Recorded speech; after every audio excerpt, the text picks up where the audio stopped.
Welcome to the 15th lecture in the series Introduction to New Testament Textual Criticism. Let's begin with prayer.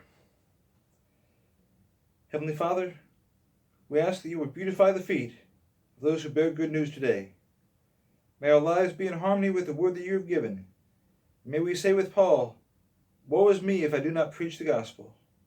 As your word goes forth, may it fill the hungry and satisfy the thirsty and build your kingdom in every way. In Jesus' name, Amen. Before we focus the next two lectures on two major textual variants, there's one small concern that still needs to be covered: textual variants that involve Greek numerals. In Greek, numerals were not always written out in full. In some manuscripts, they were represented by letters of the Greek alphabet that represented specific quantities. This was not some sort of secret code. This was the ordinary way of writing numerals in Greek.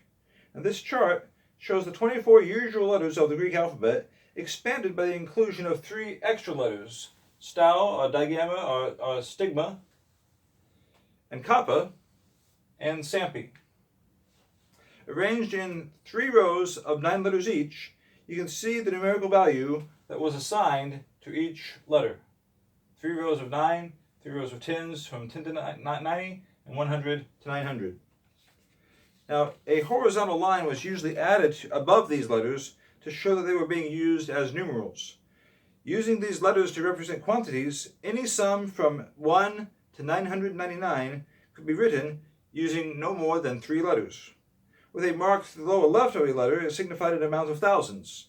And in manuscripts, large numbers sometimes appear in colophons, or notes, at the end of a book, where they often refer to the year in which the manuscript was made. Now, the standard dating method in colophons was not a calculation of the number of years from the birth of Christ, at least not usually, but a calculation of the number of years from the creation of the world, which was normally believed by Byzantine scribes to have happened in 5508 BC. So if we were to encounter a Greek manuscript with a colophon stating that the manuscript was made in the 6508th year of the world, we would probably feel justified if we gave it a production date around the year 1000. Now, one of the earliest textual variants mentioned by a patristic writer involves the numerals in Mark 15:25 and John 19:14. Mark 15:25 says, "Now it was the 3rd hour when they crucified him," that is, about 9 o'clock in the morning. But in John 19:14, John states that it was about the 6th hour, when Pilate was yet to deliver a sentence regarding Jesus' case, before he finally handed Jesus over to be crucified in verse 16. Some interpreters have reckoned that John used a different method of hour counting, starting at midnight, whereas for Mark, the days have 12 hours and begin at the beginning of hour number 1. Thus, Pilate could be making his decision at about the 6th hour, 6 o'clock a.m., after he handed Jesus over to be crucified. Some time elapsed, during which Jesus was whipped, given a crown of thorns, beaten, and mocked, and was led through the streets of Jerusalem until, at around the 3rd hour, 9 o'clock a.m., he was crucified. But a different solution was proposed by the early writer Ammonius, whose proposal was later echoed by Eusebius of Caesarea in the early 300s, and by Epiphanius of Salamis in the late 300s, and by Jerome. Ammonius explained that whereas the letter gamma ought to be written, representing the number 3, so as to refer to the 3rd hour, a copyist wrote the similar-looking letter gabex, or digamma, so as to refer instead to the 6th hour. You can see there's just one more bar in digamma than there is in gamma. Well, Epiphanius indicates that Clement of Alexandria and Origen endorsed the solution to the harmonization problem. It's also attributed to Peter of Alexandria, who was martyred in 311. In Peter of Alexandria's testimony, preserved in very late manuscripts as part of the Chronicon Pascal, it is stated that in the text that was written by the hand of the evangelist, which is still preserved in Ephesus and is adored there by the faithful, the reading in John 19:14 is about the 3rd hour, and that this is the reading in the correct books. Now, we don't know if Peter of Alexandria was making an informed statement or not, but this is interesting evidence no matter how you slice it. In a small number of existing manuscripts, the text in John 19:14 supports the reading the 3rd hour, including Codex L, Codex Delta, and Minuscule 72. It is significant that in the vast majority of manuscripts, copyists did not give in to the temptation to alter a single letter or numeral and thus remove the apparent difficulty. Another interesting textual variant involves a numeral that occurs in Luke 24:13. How far was the distance between Jerusalem and Emmaus? The reading 60 stadia has broad and early support and represents a distance of a little less than 7 miles. The Codices Vaticanus, Alexandrinus, Beze, Codex W, and most minuscules support this reading, along with the Vulgate, the Peshitta, and the Sahidic versions.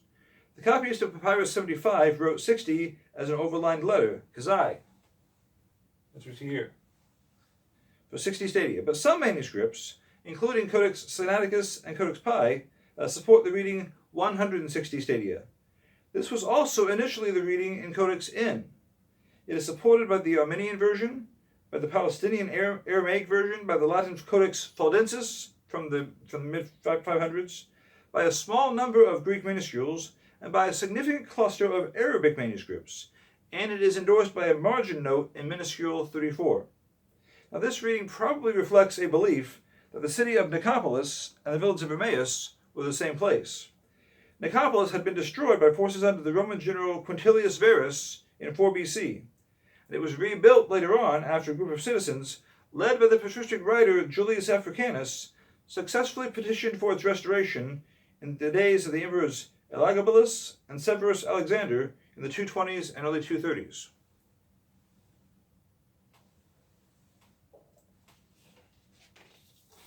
Writing after the restoration of the city, Eusebius of Caesarea advocated the view that Nicopolis and Emmaus are the same place in his composition Onomasticon, and Jerome, who made a Latin translation of Eusebius's Onomasticon, expressed the same view in his Epistle 108 and in his composition Lives of Illustrious Men.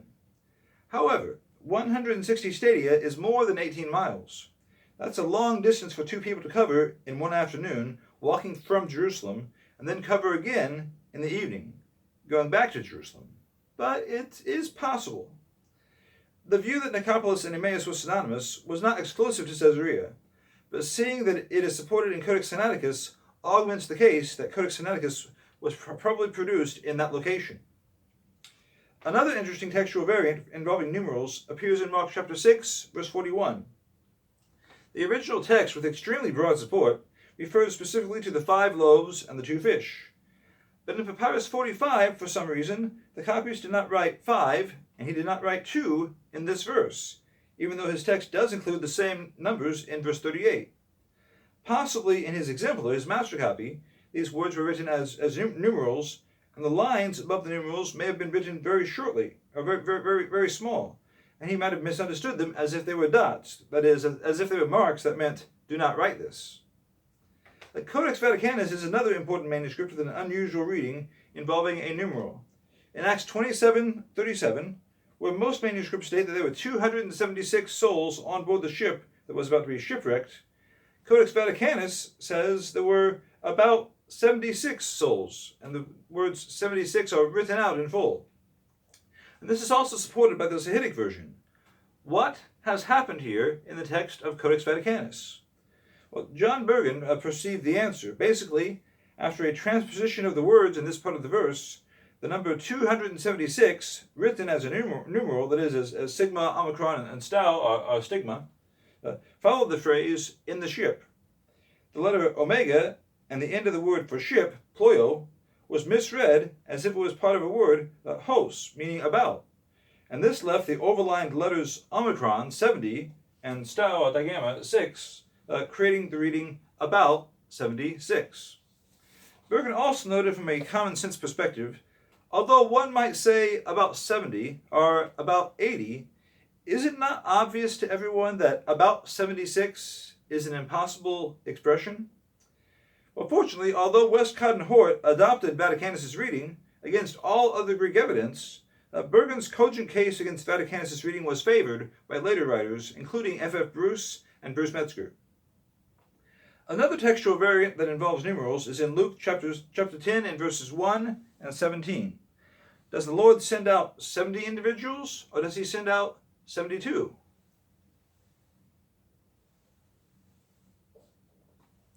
The Byzantine reading, 70, is supported by Codex Alexandrinus, the Codex W, and almost all other Greek manuscripts. The Western reading, 72, is supported by Codex Bezae, most of the Old Latin copies, and probably by the Sinaitic Syriac. The Alexandrian witnesses are divided. Sinaiticus and Codex C and Codex L support 70, but Vaticanus and Papyrus 75 support 72. Now, Papyrus 45 is not extant in Luke 10:1, but it is extant in verse 17. Unfortunately, its testimony was misrepresented when the manuscript was first published, and the first printings of the 28th edition of the Nestle-Aland text have continued to misrepresent it, as if it supports 72. This mistake was only recently corrected in the Nestle-Aland text. In the Nestle-Aland apparatus. In real life, Papyrus 45 supports 70, as Bruce Metzger observed decades ago. The letter Omicron, representing 70, is not followed by another numeral, but by an ordinary space-filling mark. And the early writer Tertullian also supports 70, and he drew a parallel to the numbers in Exodus 15:27 in his composition Against Marcion, at the beginning of chapter 24 of Book 4. Tertullian says that the 12 springs of water at Elim correspond to the 12 apostles, and the 70 palm trees at Elim correspond to the 70 disciples. Now, the scope of the support for the reading 70 is sufficient to decide the question. 72 probably originated as an allegorical representation of the Gentile nations as listed in the Septuagint in Genesis chapter 10. Another textual variant is in Acts chapter 13, verse 33, where almost all Greek manuscripts say that Paul is quoting from the second psalm, but Codex Bezae says that Paul is quoting from the first psalm. Somehow this reading survived to the early 1500s in the early editions of Erasmus's Greek New Testament, and was featured in William Tyndale's English translation in 1526. It is indirectly supported by some patristic writers. When Tertullian quoted Psalm 2:7 in Against Marcion, Book 4, chapter 22, he does not describe it as part of the second psalm. He says that he's quoting from the first psalm. The minority reading in Codex D may echo the influence of an early tradition that what we know as Psalm 1 and Psalm 2 were considered a single psalm, with what we know as Psalm 1 being kind of a preface. This tradition seems to have had an effect on how the Latin text of Psalms was arranged in the text used by Tertullian in the late 100s, and by Cyprian in the mid-200s, and even as late as the Venerable Bede in the late 600s and early 700s. The best supported Greek reading is clearly the second psalm. Some early translators of Acts into Latin probably were comfortable paraphrasing Paul's reference so as to adopt the arrangement that they expected their readers to recognize. Seventh, the most famous textual variant in the New Testament that involves a numeral is without doubt the one that occurs in Revelation chapter 13, verse 18, where the number of the beast is given as 666 in most manuscripts, including Papyrus 47. But in a few important copies, including Codex C and Papyrus 115, the number in Revelation 13:18 is 616. Now, the early patristic writer Irenaeus made a detailed comment on this passage in what may be the first mention of a textual variant in Against Heresies, Book 4, chapters 29 through 30.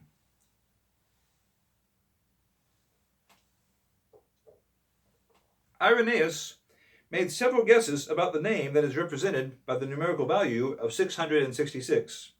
Euanthus was one guess, Latinos was another one, and Teitan, T-E-I-T-A-N, was another one. And this last possibility, Teitan, was the option preferred by Irenaeus, but he emphasized it's only a guess.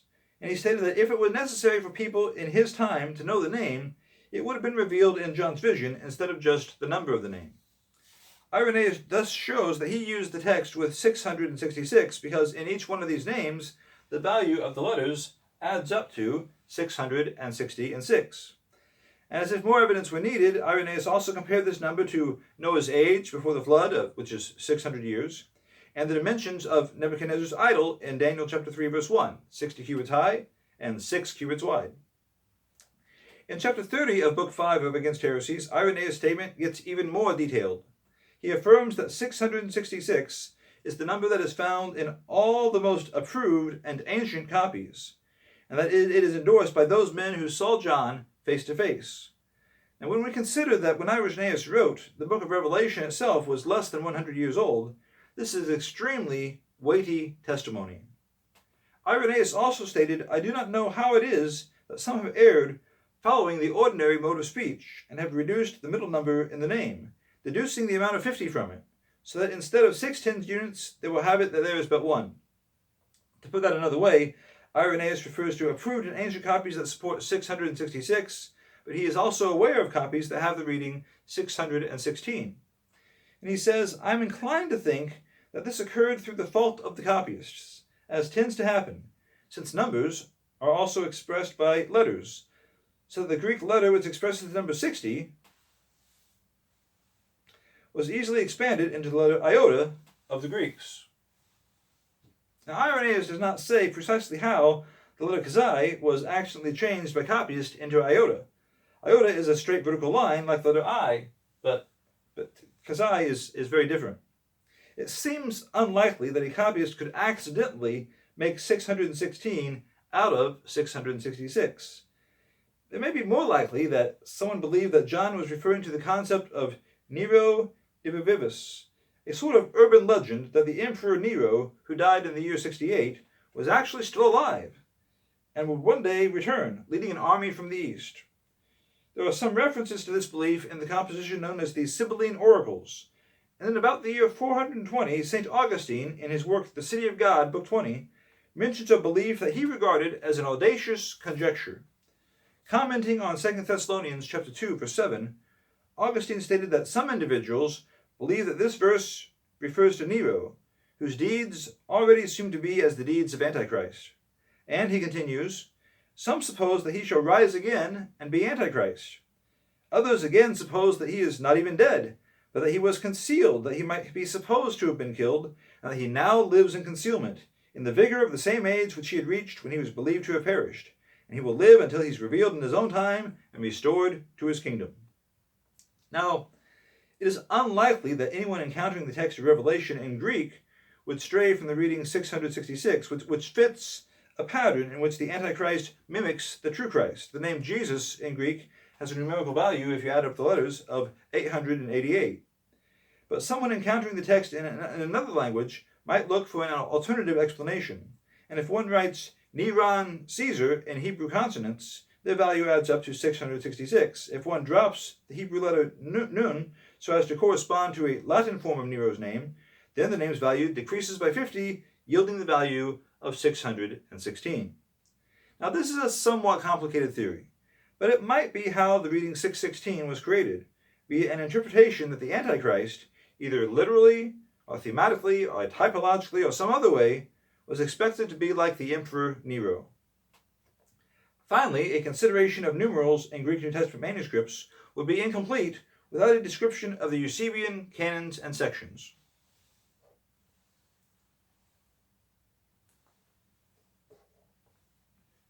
Now, technically, the Eusebian canons and sections are part of the paratext, or the metatext, not really part of the text itself. They're a guide to cross-references in the Gospels. At the beginning of many manuscripts of the Gospels, instead of jumping right into the text, and even before a chapter list appears, there's a composition called Ad Carpianus, which is Eusebius' brief explanation of how to use his cross-reference system for the Gospels. In a few manuscripts, this material is presented within a fairly unusual frame, shaped like a quatrefoil or a symmetrical rounded cross. The Eusebian canons and Ad Carpianus are included in the 27th edition of the Nestle-Aland compilation. Now, Eusebius began by mentioning that he got the idea for a cross-references system for the Gospels from Ammonius the Alexandrian, who had arranged the text of the Gospel of Matthew with the parallel passages from the other Gospels alongside it. Eusebius wanted to keep each account intact, and so instead of dividing up the text to Mark, Luke, and John, he gave each pericope its own number, and then made a 10-part chart in which the parallel passages were listed by their numbers side by side. And these are the 10 parts of this list. The first canon contains the list of passages for which there are parallels in Matthew, Mark, Luke, and John. The second one lists passages or sections for which there are parallels in Matthew, Mark, and Luke. The third one lists passages for which there are parallels in Matthew, Luke, and John. The fourth one lists passages for which there are parallels in Matthew, Mark, and John. The fifth lists passages for which there are parallels in Matthew and Luke. The sixth lists passages for which there are parallels in Matthew and Mark. The seventh lists passages for which there are parallels in Matthew and John. The eighth lists passages for which there are parallels in Mark and Luke. The ninth lists passages for which there are parallels in Luke and John. And last, the 10th lists passages that do not have parallels, but which are unique in each gospel. Now, the same numbers are written in the margin of the text alongside each passage. And accompanying these numbers, called the section numbers, is a canon number written in red, which identifies the list 1 through 10 in which the passage is found. So if you see a number from 1 through 10 in the margin, written in red below the section number, you'll know which list to consult to find the number of the passage. So if you open a Gospels manuscript to any passage and you want to see what the other Gospel writers wrote about the same event, then after you find the canon number written in red, you can consult that list and see the numbers of the parallel passages in the other Gospels. Then by finding those numbers in the margins in those Gospels, you can read the parallel accounts themselves. So after this introductory guide, the canon tables themselves occupy several pages. They can be very plain, or in some cases, spectacularly ornate, with complex, colorful, golden designs, paintings of animals, birds, and other decorations in the margins. In some cases, the artistic effort that was given to the Eusebian canons resulted in the theft of these pages as works of art. The tradition of decorating the Eusebian canons is abundantly shown, not only in Greek manuscripts, but also in Latin copies, Ethiopic copies, and especially in Armenian copies. Although Eusebius got the idea for a cross-reference system for the Gospels from the earlier writer Ammonius of Alexandria, he clearly did not closely follow Ammonius's Matthew-centered system. As John Burgon pointed out in 1871 in a detailed appendix to his book about the last 12 verses of Mark, Canon 8 and Canon 9 cannot have been part of a Matthew-centered cross-reference system. In addition, when it's noticed that Mark has 21 unique sections, Luke has 72 unique sections, John has 97 unique sections, and 24 sections are shared by Mark and Luke, and 21 sections are shared by Luke and John, this makes a total of 225 sections that have no parallel in Matthew, and thus could not be part of a Matthew-centered cross-reference system. Now, the Eusebian canons also have an impact on the testimony of Eusebius regarding the last 12 verses of Mark. Eusebius is often quoted as if he said in the composition Ad Marinum that Mark 16:9-20 was absent from almost all manuscripts. In real life, his statement is much more nuanced. He wrote that was one of several things that someone might say about the passage. Eusebius himself instructed Marinus to retain the passage and gave instructions to Marinus about how Mark 16:9 was to be read, with a pause between rising and earlier on the first day of the week. And farther along in the same composition, Eusebius himself quotes from Mark 16:9. So when he wrote Ad Marinum, Eusebius appears to favor the inclusion of Mark 16:9-20. But according to a note that appears in some members of the textual cluster known as Family 1, Mark 16:9-20 is not included in the Eusebian canons. Specifically, in Codices 1 and 1582, although Eusebian canon numbers appear in the margins alongside verses 9-20 in these two manuscripts, along with the manuscripts 205, 2886, and 209, they have a prominent note before Mark 16:9, which states, "In some copies, the gospel comes to a close here, and so do the canons of Eusebius and Pamphilus, but in many, this also appears." So it is possible that at some point after advising Marinus to keep Mark 16:9-20, Eusebius might have changed his mind and decided not to include these verses in the text upon which he based the Eusebian canon tables. The Eusebian canons occasionally have text-critical significance where they testify to the presence or absence of other passages.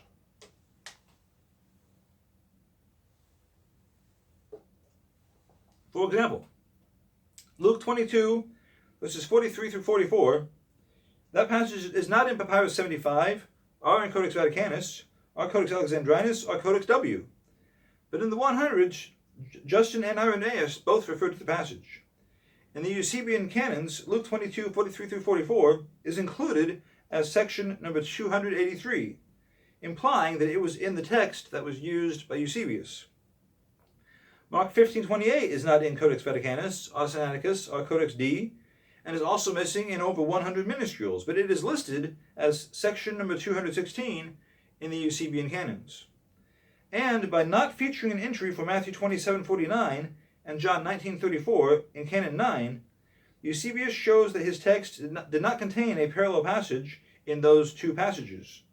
In Codex Vaticanus and in Codex Sinaiticus, Matthew 27:49 is expanded so as to create a parallel between those two verses. The Alexandrian text of Matthew 27:49 says that before Jesus died, someone came and pierced him in the side with a spear, and blood and water flowed from the wound. By not including a reference to this passage, a reference to this cross-reference, in his cross-reference system, where it would have belonged in Canon 7, Eusebius shows that his manuscripts did not have this reading. This is a very strong indication that Eusebius did not supervise the production of Codex Vaticanus and Codex Sinaiticus. Finally, although a little anecdote about a detail in the early Christian composition, the Epistle of Barnabas is not directly related to the New Testament, it might illustrate the kind of figurative interpretations some early Christians could give to some numerals. The Epistle of Barnabas was probably written in the early 2nd century. It appears in Codex Sinaiticus after the book of Revelation. In its 9th chapter, the author refers to Genesis 14:14, emphasizing the exact number of the men under Abraham's command who went to rescue Lot, who had been captured by a foreign confederation. 318. Well, the number 18 was written as the Greek letters iota and eta. That's 10 plus 8. And the remaining amount, 300, was written in Greek as the letter tau, which looks like the beams of a cross. And thus, the author of the Epistle of Barnabas implied, even in the days of Abraham, we have an abstract picture of how Jesus, on the cross, accomplished the deliverance of the captive. Thank you.